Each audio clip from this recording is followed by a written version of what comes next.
Xôm chun rư ở ngực phơi này Phệ tì pram pi Mau vinh lên mình lấy Samantha bong nơi chơi con trai riêng trong bài văn ta Mình chẳng ha để mạ nhà mau ấy mình khan tê Niên bà nhậm để dây chốt chết Bê khơi tật một rồi bỏ cây cài mình tê Tay có sai nhâm đạn ni Ngày ní mà đai rồi bỏ niên thơ ha Nâng prap oi niên dụ mặc oi kê Tợp niên rùa khlu Nâng mình chăm bạch vâng vẹ nè nè oi thơ ao Hơi mùi rồi chạy ní Có vâng nẹ mà đai oi thơ ao Mình chăm mặc rọc xu ai nhật như Khai si von mặc ta Mở tay chân anh nè Khlen ha Nhằm bay ni lọ tí Chê lập liên một mặt sân tê Ta chăm ôn oi ổng chân riêng trong em Ok chăm mà play Xong liền đai liên chứng khla cả áng sân Ê đên ngủ cả ba Hơi mình đi đa lang tư bình tục đi Ê cha có tam mư Hai đa chô bật tem bè Ôi mê bật chân riêng trong tọc à ha Bê chôn mặc đó bình tục đi Ê đên có chô bình tục tọc pli Liền đai hai trong tạc lục mốc Hai ngư mục dứt mơ cần chót Nực đo tạc mốc chơi chép Nâng tạc này ở bỏ xu e Có thơ oi bạch đông ở bỏ cây cần trách Ngày ní mơ từ niên play Đã thơ oi kế đọ đằng hai mình bình bố Niên chỉ bốn sợi rồi bỏ sợi bế xe Sụ e Khá mình ngay được khá mẹ rõm lõ cho bố niên tế Khá mình ngay Kê khám thơ mình krọt Cái phần này cho rừng cầm bức Trong cho nó rịch bình tách Bố đọ đằng hai lưu cực khúc Một sẵn ha cao cầm mơ Prang tục chết mình oi nước đo sụ e Nâng prap khluân e Mình oi ảnh sợi mình ní Giang nè cọ bóng bố chả rát mình khó khăn ní Bởi kê chật tốt Nâng đôi ốc bốc Đã trao bóng sợi rồi bọt niên bọc prát Kê nâng đo choan đan ốc bốc Ê đinh là gì đã khluân ai nơi khăn chết Tai bay chỉ lực này ổng ai thập bóng sát tay bọc mô Đã trao tinh tế Nâng co đã trao cổ nhẹ Xâm náng để miền áng bật bè Kê rồi lọ eo đã cần trô Hơi xâm lắng đam trô Để miền snam cổ chô ở bó xu e Để miền tình cha tình thâm ấy Hơi lợt đáy stí Hạ đôi mà nốt mồ mơ Tai bếp nhẹ smart ở đây Có bà nhập bạch phane Nâng cổ vi các bá Bần đánh niên trên bì khô các bè Kê đa trên bì bần tập tắc Châu bần tập tay khlu Dọc anh xa mấy thâm ấy mọc bếp Nâng lợt đáy chồng sọ oi miên rập bì bần tách Hơi đa từ tròn krong vinh Xong đau bần tập à ha Bệt nít Ê cha ổng côi chám Chứ môi à ha miên chát mốc Mơ tới cụ ở trong tờ tu ti Sray mình nè tờ vinh tí Để kế trao ca chốt mốc Thơ chỉ mà ở bỏ cô Mình bên sray mình nè nước Tai cầm nịch nít Vì thơ ở kê đằng họ cho đằng hàng play Mà chôn mẹ Nhà mà chran tới Mạ không xâm ra Bà đảm bảo con mạ phô Ok bên nhà mày Còn nâng nè nhằm bắt mọt mình chết Bà Ê đến đô bài tờ tu tín Hai tầm bia mùi mù Đại rùi chia tờ bỏ vì chứ nghe Tay mà đôi phây đây rồi bỏ xăng xe Chẳng mệt đây Chứ nghe Tại bọn chú chết phây đây ôn chi Chẳng rứ Chẳng ngày cài ôn phơ anh nha Tay mùi rồi chết ní Mạ cầm bông vượt phơ à ha Chôn ấy Ba bông rịp tẹ bay ở căn tẻ thông Niên sạch nhầm ở đọc lại đá xa Đâm bay mình oi ê đăng thả Niên bận bán phơ à ha Mặc oi kê tặng ốc Niên che bắn tạch bắn tôi bắn nốc Phi chran su ai trên nét phơ Complete Nẹ cầm lòng mạch này đã sang xa Hai tờ tu tiên à ha bắn to Đôi tờ tu tiên ở rồi linh Khả năng đại ấy cha tờ tu tiên bắn tạch bắn tôi bắn nốc Pro tra ca để xa riêng rơ Tờ tu tiên play chơi bắn tạch tớ Ngày này mình xoay tu Mấy bật tạch trên Lực xoay để chặt hai strike một đại áo Đợt nâng chặt cho vài Tai ấy cha lùi bẹp mọt pro mình trôi chết Tai mình hên bảo ca Dọc mùi chầm nất bọc khăm tách Phải em này, chẳng anh này Sợ bài chết đây là nên trôi chết Nên tớp tự bấy bi chồng ca thầm ấy Bây tờ tu tiên bằng em chồng em rồi rồi Ê đến có đợt đai sang xa đa lên chung vinh bật tế Ê cha có xô nôn bị ca nghĩa mùi dần tú thông tớp tà lọc từ vinh Đôi mình oi kê chun tơ Bro khơi tha kê hot nữ Trong ở chạp chô xâm rã cho cầm lại Đợt xa xa ai kê brap tha Trời chô chồng ca tăng bị bật bật lưng Nâng nơ đa lần nghi Su ai phá nhạc bi đâm nít nè bê bật Đôi ạc ra ẩn ẩn thô Tơ bật nhạc chô bần tập tắc tờ cậu Bần tay mình tờ tắc thla Rồi chiết là vĩnh trên mốt Bần tạch bần tôi bần nốc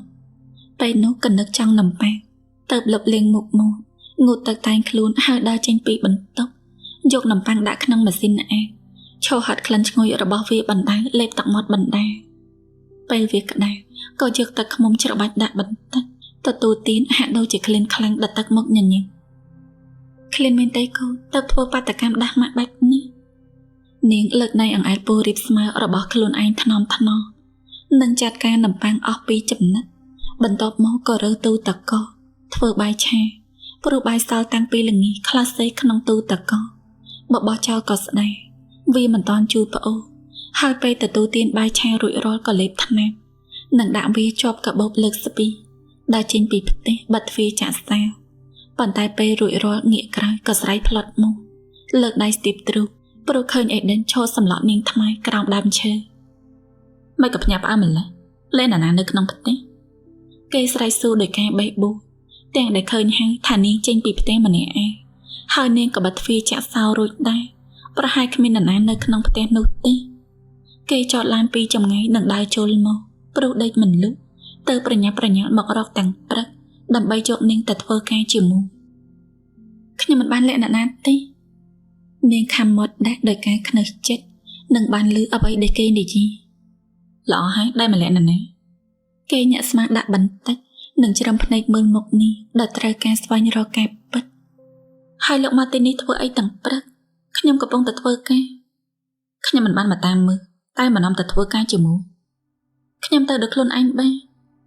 នាងខំនឹងក្រវីក្បាលដាក់ជាការបដិសេធព្រោះមិនចង់ទៅជាមួយគេឲ្យអ្នកដទៃចាប់អារម្មណ៍ថ្ងៃនេះខ្ញុំចូលចំការក្រូចទៅជួយកម្មករបេះក្រូចនឹងចម្រាញ់នាងត្រូវទៅជាមួយខ្ញុំហាមតវ៉ាខ្ញុំទៅតែប្រាប់លក្ខខណ្ឌមុនរួចហើយគេញាក់ស្មាដាក់ព្រមទាំងញញឹមជោគមកសម្លឹងមើលនាងដោយកែវភ្នែកញ័រតែត្រឹសដែលធ្វើឲ្យនាងមិនព្រមដើរចេញពីមុខផ្ទះខ្ញុំមិនទៅសុំទៅការិយាល័យនាងក្រវីក្បាលញាប់ស្អេមិនព្រមទៅជាមួយគេដាច់ខាតគេជាមនុស្សឈួតអំណាចផ្ដាច់ការមិនទៅក៏បានអញ្ចឹងបើទ្វេផ្ទះខ្ញុំទៅដេកបន្តិចគេដើរមករកតែពីចំហិនប៉ុណ្ណោះក៏ឈរទល់មុខនាងតាហាថែមទាំងញញឹមបេះបួយដាក់ទៀតផងហើយខ្សែភ្នែកដែលមើលមកធ្វើឲ្យនាងដឹងថាបើមិនព្រមទៅជាមួយគេនាងត្រូវបើកទ្វារផ្ទះឲ្យគេចូលថយចេញនាងលើកដៃរុញដើមទ្រូងរបស់គេចេញគឺនាងមិនទៅខ្ញុំចង់សម្រាប់ដែរវាចាំមិនគេលើកចិញ្ចាមើលពុកផ្អើរបស់នេះហើយមានអារម្មណ៍ល្អដែលបានបេះបួយឲ្យនាងភ័យខ្លាចខ្ញុំទៅធ្វើការមិនចង់នៅផ្ទះទេអីមិនចង់ថយចេញនាងខំមាត់ក្តាប់ដៃណាស់បដិសេធដល់ទឹកមុខនោះនាងព្រមទៅធ្វើការជាមួយគេក៏បានមនុស្សឈួតអំណាចខុសខើបំផុតអេដិនជ្រឹមភ្នែកមើលអ្នកនៅចំពោះមុខហើយប្រើអណ្ដាតរុញថ្ពោះនិងត្រដាងដៃញាក់ស្មាបន្តិចបែរខ្នងដើរចេញទៅមុខទៅនាងត្រូវបង្ខំចិត្តដើរតាមគេពីចម្ងាយប៉ុន្តែពេលមកដល់ឡានក៏ប្រញាប់ប្រញាល់បើកទ្វារបាំងក្រៅឡើងមកអង្គុយជាមួយខ្ញុំក៏អង្គុយបាំងក្រៅខ្ញុំមិនមែនជាអ្នកបើកឡានរបស់នាងទេគេស្រែកប្រាប់ដែលដឹងពីគំនិតរបស់នាងហើយឡើងឡានបញ្ឆេរងចាំឲ្យនាងមកអង្គុយក្បែរហើយបញ្ជាឡានចេញទៅយ៉ាងលឿនធ្វើឲ្យនាងវិទៅផ្កាប់មុខសំណាក់ដែលត្រៀមដៃនឹងខិនសូលឡានបានតោះនាងក្រមុំទាញខ្សែក្រវ៉ាត់មកពាក់ខណៈនោះក៏ខំមកដេកមើលគេដោយកំហឹងប៉ុន្តែអេដិនធ្វើជាមិនខ្វល់គេបើកឡានលឿនទៅដល់ចំការគ្រូកម្មករកំពុងតំណមគ្នាឡើងឡានមួយបាំងកន្លែងដើម្បីចូលទៅបេះក្រូចនៅចំការខាងក្នុងដោយចំការក្រូចមួយនេះមានផ្ទៃក្រឡា500ហិកតាមានឃ្លាំងផ្ទុកដើម្បីចម្រាញ់ជំរើសដាក់តាមប្រភេទតាមទំហំចំការក្រូចនេះឡើងព័ទ្ធដោយជ្រលងភ្នំមានទេសភាពស្អាតបរិយាកាសល្អមានសន្តានជាល្បាក់មើលឃើញដាំស្រោចជាជួរលោកចេញមកមុនខ្ញុំខំតែតាមរកជេមានរត់មករកចាវ៉ាព្រមទាំងញញឹមប្រព្រឹត្តដែរហើយមិនភ្លេចដេញមើលស៊ូអែដែលចុះពីឡានយឺតឃើញមុខស្លេកស្លាំងរបស់នាងហាក៏អត់អាណិតមិនបានតើយកកម្មករមកជួយបេះក្រូចគេនិយាយហើយក៏ដេញមើលអ្នកដែលដើរមករកដែលធ្វើឲ្យជេមានសាច់ហេះសួស្ដីនៅនាងស៊ូអែគេងក់ក្បាលដាក់នេះហើយមិនហ៊ានមើលមុខយូរព្រោះត្រូវច្បាយបាញ់ខ្សែភ្នែកកាច់ដែរសួស្ដីជេមីនាងងក់ក្បាលញញឹមដាក់គេវិញដែលធ្វើឲ្យអេដិនមិនពេញចិត្តប៉ុន្មានតឡើងឡាជេមីនឹងអាចចូលចំការក៏តែចូលត្រេះត្រត់នៅនឹងហើយអ្នកដតីគេទៅអស់ហើយ គេខំថ្មីក្រត់បញ្ជាកូនចៅចំណិតនាងក៏អញ្ចឹងដែរឡើងឡាចាំមកធ្វើអីឬចង់ដើរចូលចំការ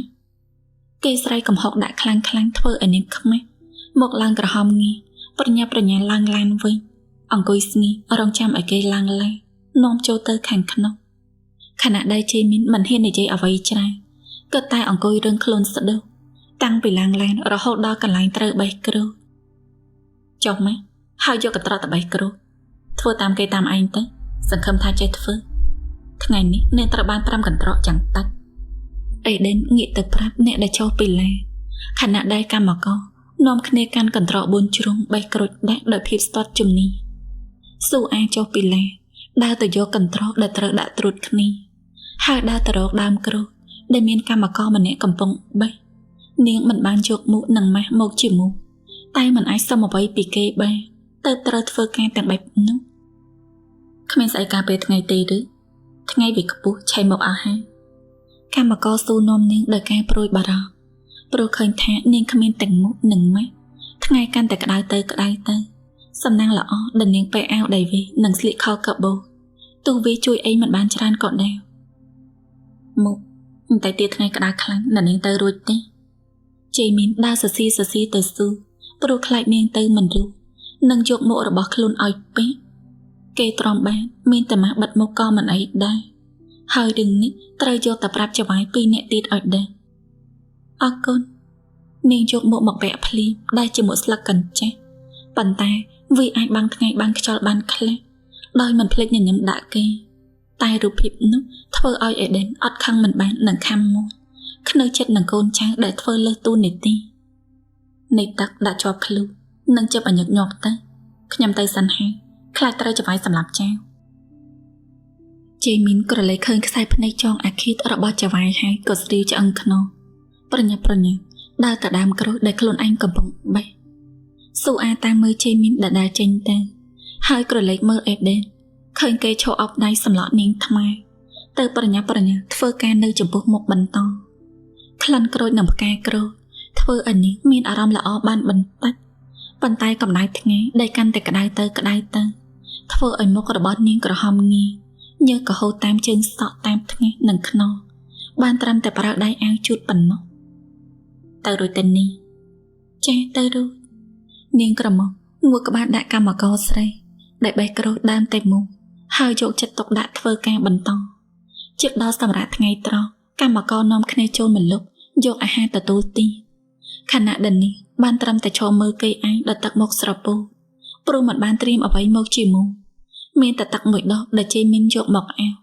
ហើយទាញវាមកផឹកនិងពេលនោះឯងក៏វិលមុខស្រវាំងភ្នែកទៅដើរទៅអង្គុយនៅក្រោមដើមក្រូចដើម្បីជ្រកម្លប់នៅឆ្ងាយពីគេឯងដែលកំពុងទទួលទានអាហារអត់ធ្មត់បន្តិចម៉ាក់មិនបានយកបាយម៉ែនាងប្រាប់កូននៅក្នុងផ្ទៃខណៈនោះក៏មានអាការៈអន្ធើតអន្ទោទៅងើយមើលទៅដើមក្រូចនិងឈោងដៃបេះមួយផ្លែយកវាបកដាក់ចូលមុខដែលរសជាតិជូរអែមរបស់វាធ្វើឲ្យមានអារម្មណ៍ស្រស់ស្រាយបន្តិចទៅបេះមួយផ្លែទៀតទទួលទីប៉ុន្តែផ្លែទី3បានត្រឹមបេះប៉ុណ្ណោះមិនទាន់បានហែកផងក៏មានអ្នកមកស្ដីឯងនរណាប្រើឲ្យនាងបេះក្រូចញ៉ាំផ្ដេសអេដេនដើរមករកព្រមទាំងស្ដីឲ្យអ្នកដែលអង្គុយស្ងៀមខ្ញុំនាងក្រមុំស្លេកមុខងើបឈរយឺតដាក់ចូលភ្លីហើយក៏បេះវាញ៉ាំទីគេកំហុកដាក់ទឹកមកការដែលការប៉ັດទៅគេគ្រាន់តែចង់ញាស់ប៉ុណ្ណោះមិនបានប្រកាសប្រជាអីទេប៉ុន្តែនាងដែលកំពុងឃ្លានខ្លាំងមិនដឹងនឹងតូចចិត្តគិតថាគេកំរិះសំបីតែក្រូចមិនប្រមាណផ្លែខ្ញុំសុំភ្លុកបន្តិចនាងអង្វរកដោយការអាម៉ាស់នាងឃ្លានបាយមិនបានយកមកគេក៏ឃើញត្រឹមក្រូច2-3ផ្លែអីក៏ហួងហែងមិនលេចនាងក៏រលែកមើលមកគេជាការតវ៉ាតើគេចង់ធ្វើបាបនាងទៅដល់ណាមិនបានគេខំថ្មិញក្រត់ធ្វើជាចិត្តរឹងត្រូវការឲ្យនាងឃ្លៀងព្រោះដឹងថានាងទ្រាំបែប៉ុន្តែដែលគេមិនដឹងគឺនាងមានផ្ទៃពោះមិនមែននៅខ្លួនមុំហើយពេលនេះក៏ឃ្លានខ្លាំងដែរនាងរលីងរលងតាក់ភ្នែកហើយប្រញាប់លើកដៃជូតវាចេញពីថ្ពោះនិងខាំមកតបសម្លេងអណ្ដើតអណ្ដោនិងមើលមកគេដោយការតូចចិត្តដែលគេចូលចិត្តអាក្រក់ដាក់នាងដល់ថ្នាក់នេះហើយការអន់ចិត្តអន់ថ្លើមក៏ធ្វើឲ្យទឹកភ្នែកហូររហ័សជូតយ៉ាងណាក៏មិនអស់ ថែមទាំងទម្លាក់គ្រូនៅក្នុងដៃចាងដោយងាកមុខចេញមិនព្រមមើលមកគេទីអេដិនខំថ្មិញក្រតព្យាយាមមិនចាប់អារម្មណ៍ទាំងដែលចិត្តទន់ល្អតាហាហើយធ្វើឈើដើរចេញទៅបាត់មនុស្សចិត្តខ្មែរនាងត្រហោយំតាមមើលគេពីក្រៅដោយខ្សែភ្នែកឈឺចាក់អាការៈអន្ធើតអន្ថោមក៏លុកលុយភ្លីនាងស្រវាចាប់មេក្រូតជាប់នឹងក្អួតយកក្រូតដែលទទួលទានអំបញ្ញមិញចេញមកវិញអស់ហើយក៏វិលមុខទៅសម្រួតខ្លួនអង្គុយចុះនិងយកមួកមកបក់កាត់បន្ថយអាការៈក្តៅនិងអន្ធើតអន្ថោហើយពេលប្រែខ្លួនមកដកនេះក៏មានអារម្មណ៍ថាគ្រប់យ៉ាងនៅជុំវិញខ្លួនវិវល់គ្នាពេលនោះក៏ដួលខ្ពកភ្លីដីស្ងៀមនៅលើដីទាំងទឹកភ្នែកនៅតែហូរអ្នកនាងសួរអីលោកអេដិនឲ្យយកបាយមកអាវអ្នកនាងសួរអីអ្នកនាងកើតអីលោកអេដិនអ្នកនាងសួរឲ្យខ្យល់កោលោកអេដិនជេមីដែលជួប្រអប់បាយនឹងទឹកមកអាវប្រឹងស្រែកហៅតែពេលឃើញនាងដេកគិតថានាងតម្រេប៉ុន្តែពេលឃើញមុខស្លេកស្លាយនិងអាការៈមិនកំរាព្រមទាំងមិនឆ្លើយតក៏ប្រញាប់ប្រញាល់ដាក់អីវ៉ាន់នៅក្នុងដៃចុះហើយស្ទុះមកអង្រុនហាបន្ទាប់មកក៏ស្រែកហៅចាវ៉ាសួរឲ្យកើតអីជេមីនាងកើតស្អីអេដិនរត់មករកហើយលើកបីទះថ្ពនាងតិចនិងពេលចាប់ដៃរបស់នាងដែលត្រជាក់ស្រីក៏ធ្លាក់ថ្លាំកដុកទៅជាអន្ទះព្រួយបារម្ភអង្រើនាងឲ្យភ្ញាក់ប៉ុន្តែនាងនៅតែសន្លប់ដែលធ្វើឲ្យគេខ្វល់ខ្វាយចិត្តជាខ្លាំងអោក្រសោបរាងកាយទន់ល្អករបស់នាងជាប់ដាំទ្រូងខ្ញុំមិនដឹងទេពេលដើរមកដល់នាងក៏ទៅជាបែបនេះតាហាជេមានប្រាប់ខណៈដែលកម្មករមួយចំនួនមកមើលនិងជួយយកមួកមកបោកអាវអេដិនមិនស្រួលចិត្តបារម្ភទាំងដែលទៅតែស្ដីឲ្យនាងអំបញ្ញមិញមុននេះគេបញ្ជាឲ្យជេមានយកបាយនិងទឹកមកអាវព្រោះដឹងថានាងឃ្លាប៉ុន្តែមិនស្មានថានាងខ្យល់កោបែបនេះគេសោកស្ដាយដែលធ្វើដាក់នាងហូរហេតុពេកគេឃើញទឹកភ្នែកជាប់ថ្ពាល់ក៏កាន់តែរអាចិត្តប្រហែលខ្យល់កោយកបំពង់ហិតនេះទៅឲ្យនាងហាត់សិនទៅលើបន្តិចទៀតប្រហែលដឹងខ្លួនហើយកម្មករស្រីម្នាក់ហុចបំពង់ហិតអាវគេក៏យកមកក្រវីចិត្តចង់ច្រមុះរបស់នេះមួយសន្ទុះស៊ូអាក៏បើកភ្នែកព្រឹមងើបអង្គុយទាំងនៅវិលមកហើយលើកដៃឆ្លីសៀតផ្កាខ្លួនឯងខណៈដែលអេដិននៅតែអោបក្រសោបនេះមិនព្រមតាណាឆ្ងាយអ្នកនាងខ្យល់កោនេះប្រេងខ្យល់ផឹកបន្តិចទៅវាអាចជួយបានច្រើនកម្មករម្នាក់ហុចដល់ប្រេងខ្យល់មកឲ្យនាងលោកដៃញ័រទៅយកមកដាក់ចិត្តមកផឹកវាក្អឹកហើយពេកមាត់ស្បែកព្រោះរសជាតិរបស់វាប៉ុន្តែមួយសន្ទុះអាការៈកធូរស្រាអរគុណនាងនិយាយទាំងខ្សោះកំឡាមុខមាត់មានពណ៌ឈាមបន្តិចហើយនាំគ្នាទៅសម្រាប់ចុះត្រង់នេះខ្ញុំចាត់ការ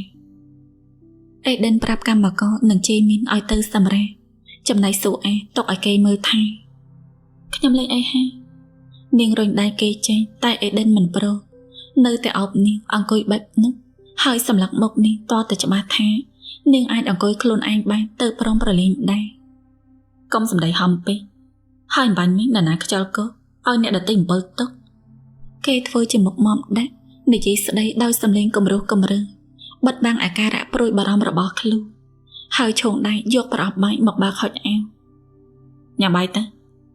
ខ្ញុំមិនឃ្លានទេនាងបដិសេធទាំងដែលឃ្លានខ្លាំងក្លិនអាហារដែលភេចូលច្រមុះក៏ធ្វើឲ្យពោះគោគ្រុកខ្ញុំប្រាប់ថាញ៉ាំបាយឬចោលខ្ញុំចាប់ញាត់ក្នុងមាត់កុំកេកាំងដាក់ខ្ញុំញ៉ាំទៅកុំឲ្យខ្យល់កោបកាច់ស្លាប់នៅក្នុងចំការនាំអបមានកុលទីនេះគេទម្លាក់ស្ទងលើកប្រអប់បាយព្រមទាំងគំរីគ្រូដឹងថានាងឃ្លីស៊ូអាឈួលចង់ច្រមុះម្ដងទី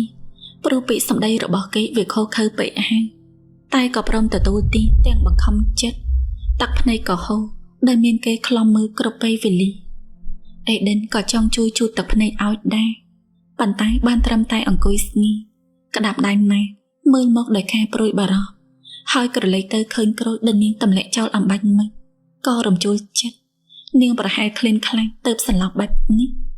គេសម្លឹងមើលខ្លួនប្រែនិងទឹកមុខរបស់នាងដែលពេកនេះឡើងពណ៌ក្រហមខ្លះហើយភ្នែកក៏ក្រហមទឹកភ្នែកនៅតែហូរញ៉ាំរួចហើយទៅសម្រាប់ក្រូចចង់ញ៉ាំកញ្ញាំទៅគេហុចដបទឹកអាវព្រមទាំងប្រាប់ដោយសម្ដីនៅតែគំរោះកំរើយដដែលស៊ូអាយកដបទឹកពីគេមកជិតដោយមិនព្រមនិយាយរកទីគិតតែនៅស្ងៀមនិងងាកមុខចេញធ្វើឲ្យគេខឹងស្ទុះងើដើរចេញពីត្រង់នោះ ដោយយកប្រអប់បាយដែលនាងទទួលទានរួចរាល់ទៅជាមុនពេលរសៀលស៊ូអាធ្វើការបន្តសំណាងបន្តិចដែលថ្ងៃមិនក្តៅខ្លាំងហើយនាងក៏លួចជ្រក់មកលុបម្ដងម្កាលដែរនាងស៊ូអាជួយទៅផ្ទះធំផងលោកម្ចាស់ហៅជួលោកឲ្យដេនឲ្យមកប្រាប់លោកម្ចាស់ទៅប្រទេសមកអំបញ្ញមិញជេមីនដើរទៅប្រាប់តាមអ្វីដែលចៅហ្វាយបញ្ជាដោយលួចសង្ស័យថាលោកម្ចាស់មកផ្ទះចំការធ្វើអី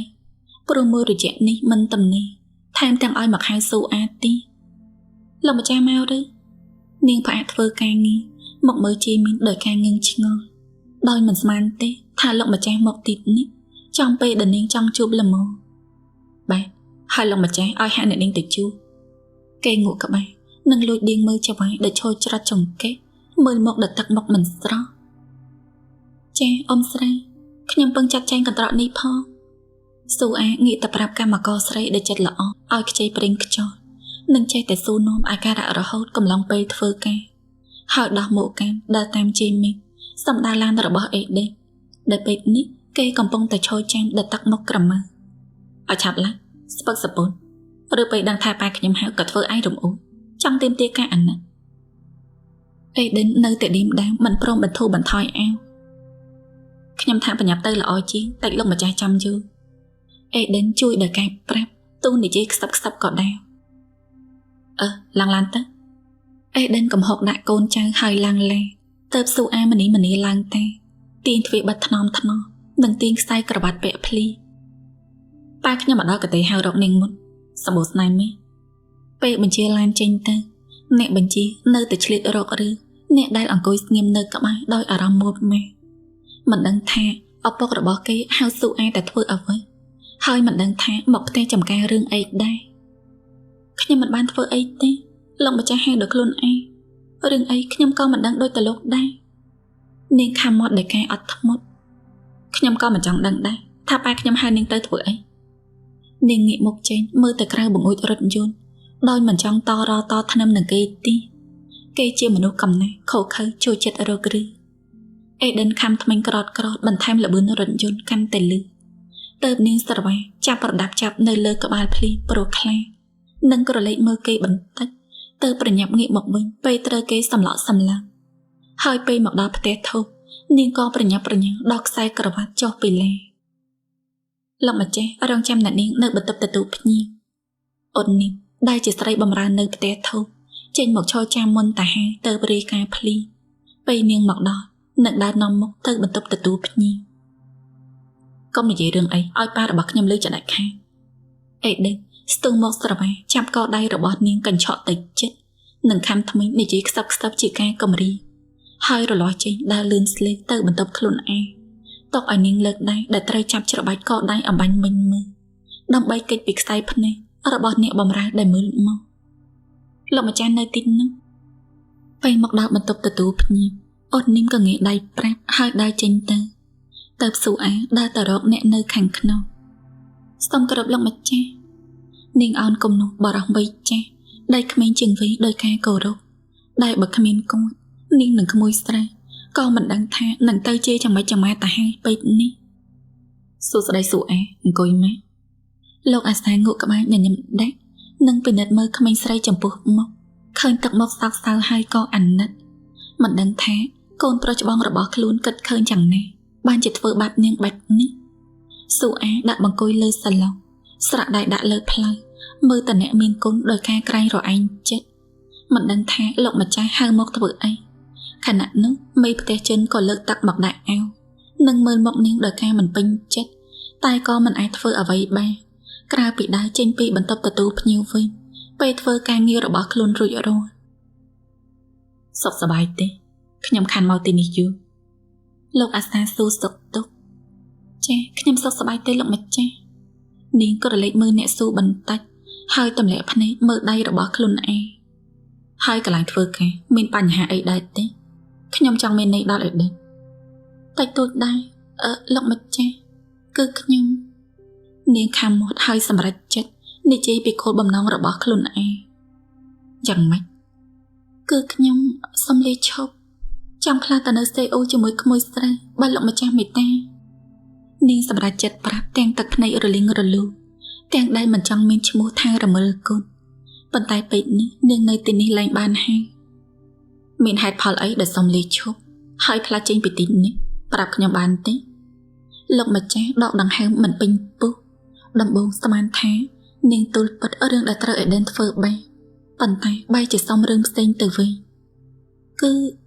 នាងនិយាយមិនចេញទឹកភ្នែកក៏ហូរតែប្រញាប់លើកដៃជុតចេញឬព្រោះអេដិនមិនមែនទេនាងក្រវីក្បាលបដិសេធភ្លីមកយំរមួយស្អីដាក់ប៉ាខ្ញុំអេដិនដើរចូលមកបន្ទាប់ពីឡើងទៅបន្ទប់ដេកប៉ុន្តែការចង់ដឹងចង់លឺធ្វើឲ្យគេចុះមកវិញនឹងឃើញស៊ូអាកំពុងតែយូរទៅគេអត់មិនបាននឹងឌីមដែរព្រមទាំងសម្លក់សម្លាក់នេះដោយខ្សែភ្នែកលក់លើទៀតផងអេដិនលោកអាសាងើយមកមើលកូនប្រុសនិងក្រហមដាក់តិចជាការដាស់ទីស្រីម្នាក់នេះមកម្នាក់អីដាក់ប៉ាទៀតហើយគេញាក់ស្មាដាក់ឪពុកដោយមិនព្រមអង្គុយចុះតែលើកដៃចង្អុលនេះនាងមិនបានម្នាក់ដាក់ប៉ាទេហើយយំធ្វើអីនាងមិនសមលាឈប់ពីទីនេះព្រោះតែនៅកន្លែងផ្សេងលោកអាសាប្រាប់កូនប្រុសព្រមទាំងញញឹមចុកមកពេលឃើញទឹកមុខភ្ញាក់ផ្អើលរបស់អេដិន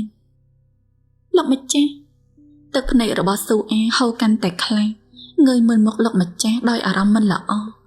មិនយល់ទេថាលោកម្ចាស់ប្រាប់កូនប្រុសធ្វើអីនាងមិនត្រូវការឲ្យគេដឹងព្រោះខ្លាចគេធ្វើដូចដែលបានគំរីល្អទៅផុតទៅល្អហើយអេដិនថ្លោះទឹកមុខនឹងភាំងមួយដង្ហែតែបន្លប់ដោយការងាកទៅសម្លឹងមុខនេះថែមទាំងបញ្ឈឺព្រោះមិនស្មានថានាងហ៊ានរត់គេចពីគេដោយវិធីនេះតែប៉ាមិនឲ្យទៅហើយក៏មិនព្រមឲ្យនាងឈប់ដែរហេតុអីគេចង់ទៅក៏ឲ្យគេទៅ